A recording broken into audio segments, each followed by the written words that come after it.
You're 34 years old. You have a mortgage. You have taxes. You have a job with a complicated title and a manager who reports to someone who reports to someone. By every objective measure, you are an adult. And then, on a Sunday evening, you're standing in a supermarket holding a basket of groceries, and a strange, quiet thought lands in your head. Why do I still feel like I'm just playing at this? Like the actual adult is somewhere else, running late, and I'm covering for them until they show up. You're not anxious. You're not depressed. You just have this weird, constant, low-level sense that you haven't fully arrived in your own life yet. And here's what I want you to know before we go any further. There is nothing wrong with you. This isn't a character flaw, it isn't generational laziness, and it isn't something you can fix by trying harder. There's a very specific reason an entire generation of people in their 30s feels this way. And once you see what it actually is, you'll never blame yourself for it again. Because the answer isn't about you.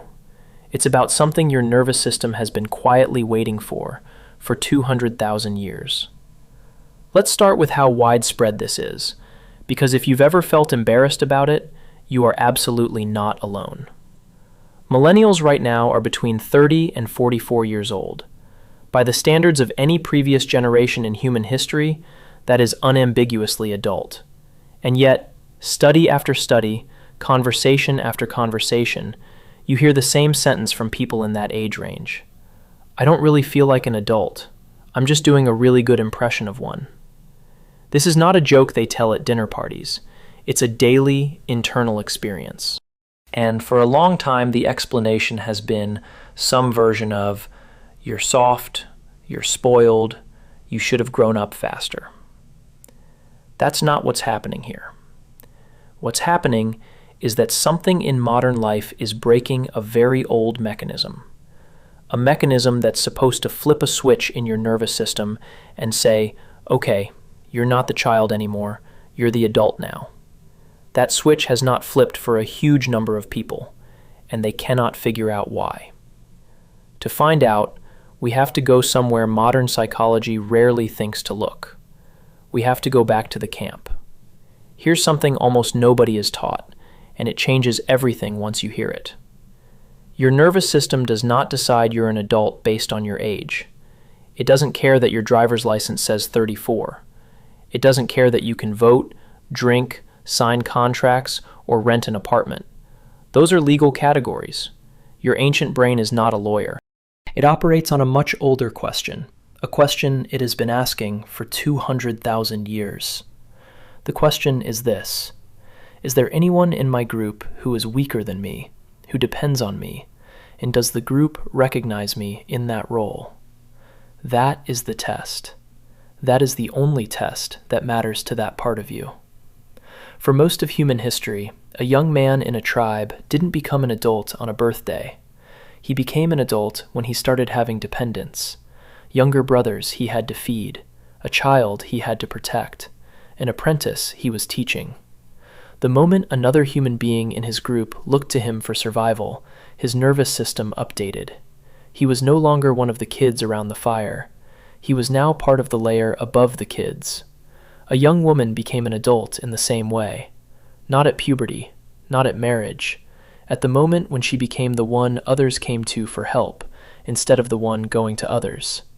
Help with a baby, help with food, help with grief.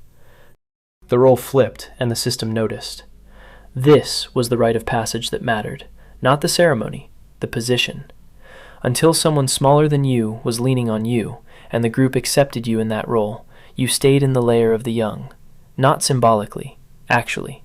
So let's look at what your ancient brain is quietly scanning for, every day, your entire life. It runs a check in the background, and the check has 3 questions. First, is there someone in my circle who is weaker than me and depends on me to function? Second, does my group recognize me as the one they depend on? Third, would other people in my world describe me with that role, even when I'm not in the room? If the answer to all 3 is yes, something inside you shifts. Your voice settles into a deeper register. Your posture becomes more anchored. Your sense of yourself in space changes. Anyone who has ever watched a friend become a parent has seen this happen in real time. It's not personality. It's not maturity.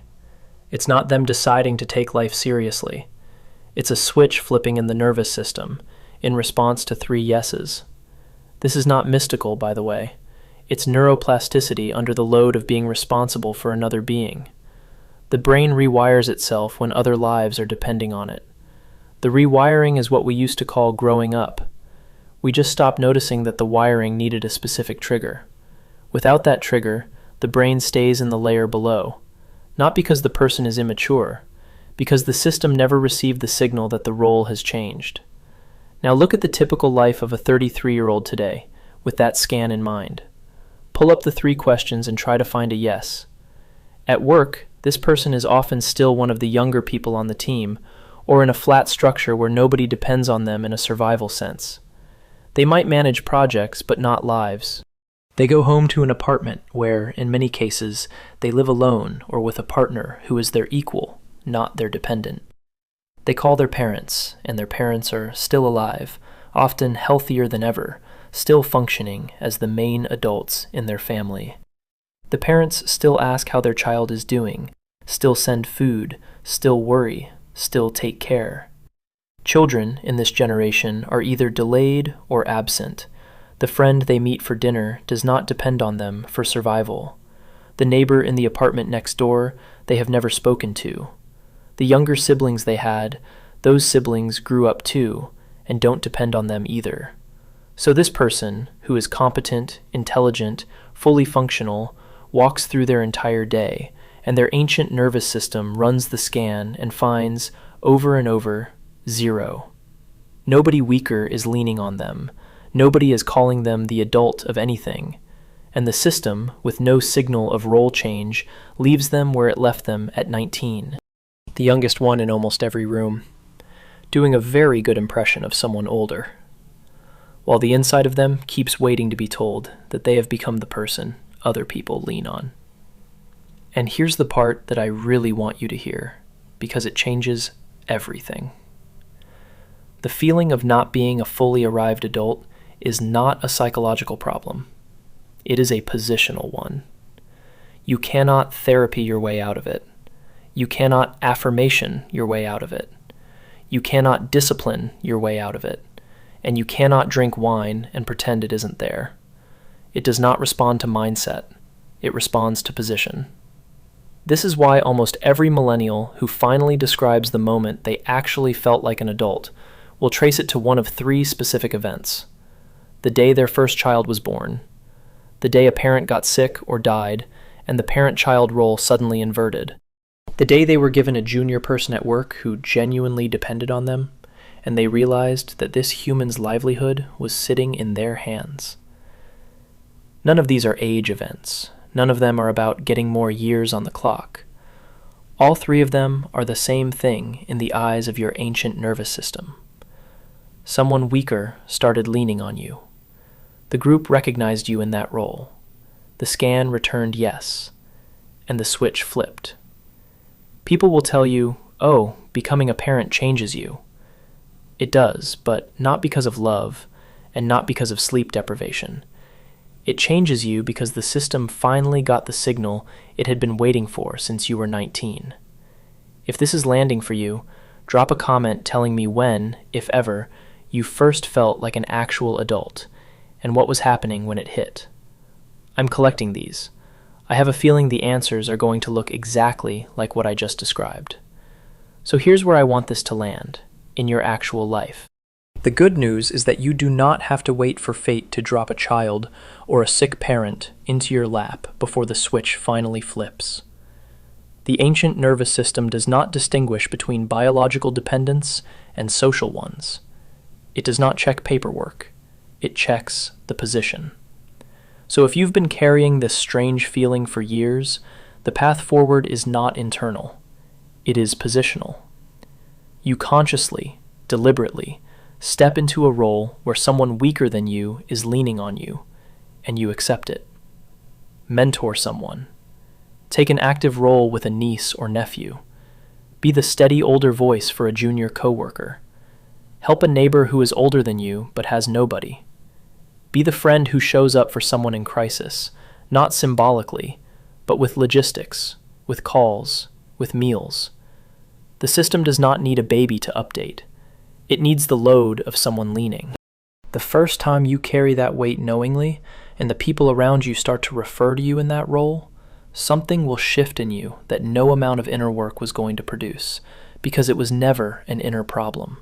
You were not stuck because you weren't ready. You were stuck because your nervous system was running a 200,000-year-old scan, and the modern world stopped giving it the answer it was built to find. Go give it the answer. Subscribe if you want more videos that quietly explain why you are the way you are. And until next time, look around for who could lean on you. There is someone, and the moment they do, you might finally arrive.